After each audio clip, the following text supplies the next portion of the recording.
4월 10일입니다. 탐욕과 원망이라는 제목으로 민수기 11장 1절에서 15절까지 말씀 읽습니다. 주님께서 들으시는 앞에서 백성들이 심하게 불평을 하였다. 주님께서 듣고 진노하시어 그들 가운데 불로와 진언저리를 살라버리셨다. 백성이 모세에게 부르짖었다. 모세가 주님께 기도드리니 불이 꺼졌다. 그래서 사람들은 그곳 이름을 다베라라고 불렀다. 주님의 불이 그들 가운데서 타올랐기 때문이다. 이스라엘 자손 가운데 섞여 살던 무리들이 먹을 것 때문에 탐욕을 품으니 이스라엘 자손들도 또다시 울며 불평하였다. 누가 우리에게 고기를 먹여줄까? 이집트에서 생선을 공짜로 먹던 것이 기억에 생생한데 그 밖에도 오이와 수박과 부추와 파와 마늘이 눈에 선한데 이제 우리 눈에 보이는 것이라고는 이 만나밖에 없으니 입맛마저 떨어졌다. 만나의 모양은 가시와 같고 그 빛깔은 보들로와 같았다. 백성이 두루다니면서 그것을 거두어다가 맷돌에 갈거나 절구에 찢고 냄비에 구워 과자를 만들었다. 그 맛은 기름에 반죽하여 만든 과자 맛과 같았다. 모세는 백성이 각 가족별로 제각기 자기 장막 어귀에서 우는 소리를 들었다. 주님께서 이 일로 대단히 노하셨고 모세는 그 앞에서 걱정이 태산 같았다. 모세가 주님께 여쭈었다. 어찌하여 주님께서는 주님의 종을 이렇게도 괴롭게 하십니까? 어찌하여 저를 주님의 눈밖에 벗어나게 하시어 이 모든 백성을 저에게 짊어지우십니까? 이 백성을 제가 낳기라도 했습니까? 어찌하여 저더러 주님께서 그들의 조상에게 맹세하신 땅으로 마치 유모가 젖먹이를 품듯이 그들을 품에 품고 가라고 하십니까?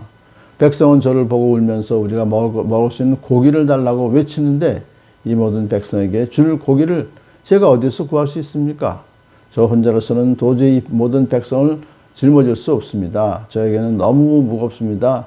주님께서 저에게 정말로 이렇게 하셔야 하겠다면, 그리고 제가 주님의 눈밖에 나지 않았다면 제발 저를 죽이셔서 제가 이 곤경을 당하지 않게 해 주십시오.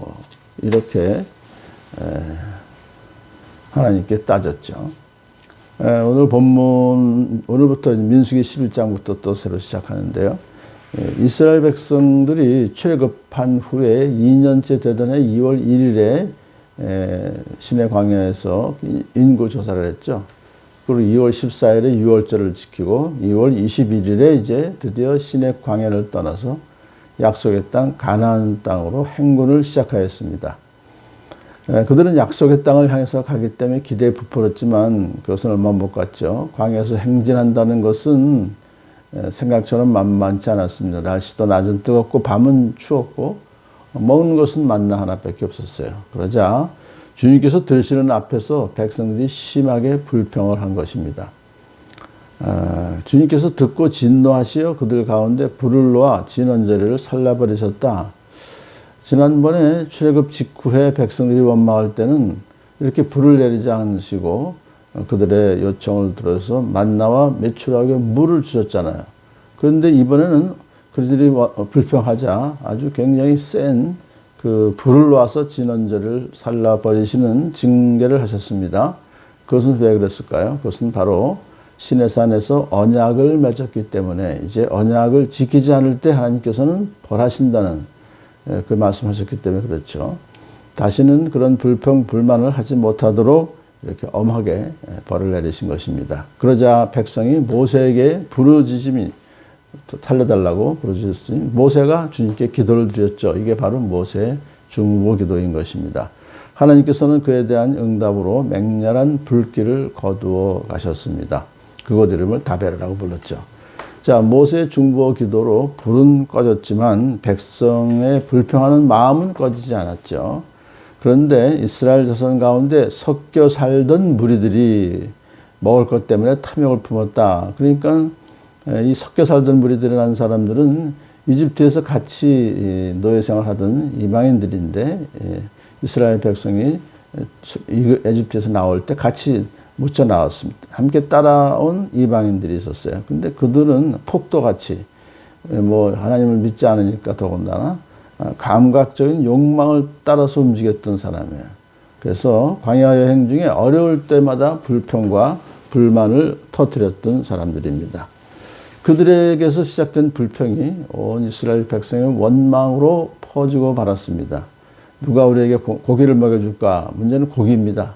이집트에서 생선을 공짜로 먹던 것이 기억에 생생하다. 사실은 공짜가 아니죠. 노예 생활, 노동에 대한 대가로 얻어먹은 건데, 그렇게 이제 얘기를 하는 것입니다. 아무리 현실이 어렵다고 해도 그런 전날에 치욕스럽던 노예 생활에서 빌어먹던 사실을 오히려 과장해서 이렇게 말하고 있죠. 더 나아가서 오이, 수박, 부추, 파, 마늘, 이 눈에 선한데 이제 우리 눈에 보이는 것이라고는 이 만납밖에 없으니 입맛마저 떨어졌다. 이게 자극적인 그런 여러 야채나 그런 걸 말해요. 그러니까 하나님께서 제공하신 가장 완전한 건강식인 만나를 팽개치고 과거에 자극적인 음식물을 찾기에 급급해진 것입니다. 이제 모세는 만나가 얼마나 좋은 음식인지, 그리고 하나님께서 항상 필요할 때 만나를 주셨다는 사실을 이제 다시 한번 일깨워 주죠. 자, 그런데 모세는 백성이 각 가족별로 제각기 자기 장막하고 위해서 우는 소리를 듣습니다. 이에 하나님이 진노하셨어요. 그런데 하나님께서 이번에는 진노하셨다고 그래서 또 불을 갖다가 불을 붙이신 것이 아니라 이번에는 아무런 대꾸를 하지 않는 그런 진노를 하죠. 모세는 그걸 지금 이해하고 있었어요. 걱정이 태산 같았던 모세. 아니, 이 많은 사람들을 어떻게 내가 또 생선을 먹일 수가 있을까? 파나 부추나 이 마늘을 먹일 수 있을까? 자기는 도저히 그렇게 할 수 없잖아요. 그래서 하나님께 이렇게 여쭙습니다. 어찌하여 주님께서는 주님의 종을 이렇게도 괴롭게 하십니까? 그러니까 하나님의 뜻을 아직도 제대로 이해하지 못하기 때문에 하나님께 이렇게 항변한 것이죠. 모세는 자기만 보면 고기를 달라고 아우성치는 백성들에게 질렸어요. 그래서 하나님께서 그들을 낳은 아버지이시자 책임자이시면 하나님께서 책임져 주시지 왜 자기가 책임져야 되냐고 따지신 거죠. 이 모든 백성을 내가 백이라도 했습니까? 내가 그들을 낳기라도 했습니까? 이렇게 하나님께 이제 항변합니다. 저 혼자로서는 도저히 모든 백성을 짊어질 수 없습니다. 이게 이제 그의 고민이죠. 혼자서는 너무나 감당하기 힘들다는 거예요. 200만 명 이상 되는 사람. 저에겐 너무나 무겁습니다. 사실 모세가 하나님께서 참 그를 큰 일꾼으로 부르셨습니다만은 자신 혼자 이 큰 사명을 감당하기는 너무나 힘드니 저를 도와주세요. 그런 기도죠. 그래서 모세는 불평은 섞였지만 하나님께 도움을 구하는 기도입니다. 그런데 마지막에 제발 저를 죽여주세요. 진짜 죽여달라는 얘기가 아니라 제발 좀 저를 도와주셔서 이 어려운 일을 좀 이기게 해주세요. 그렇게 간절하게 하나님께 기도하였던 것이죠. 자기로서 도저히 나 혼자로서 감당할 수 없는 그러한 사명, 그것을 감당할 수 있도록 도와주실 때 또 하나님께서 70명의 일꾼들을 붙여주셨죠. 내일 그 응답을 하나님께서 어떻게 하시는지 또 기대해 보겠습니다. 우리도 어려운 일이 있을 때 원망과 불평과 하지 말고 하나님께 기도함으로 불평하는 대신에 기도하고 원망하는 대신에 용기를 주고 힘을 주는 말을 하는 저와 여러분 되길 축복합니다.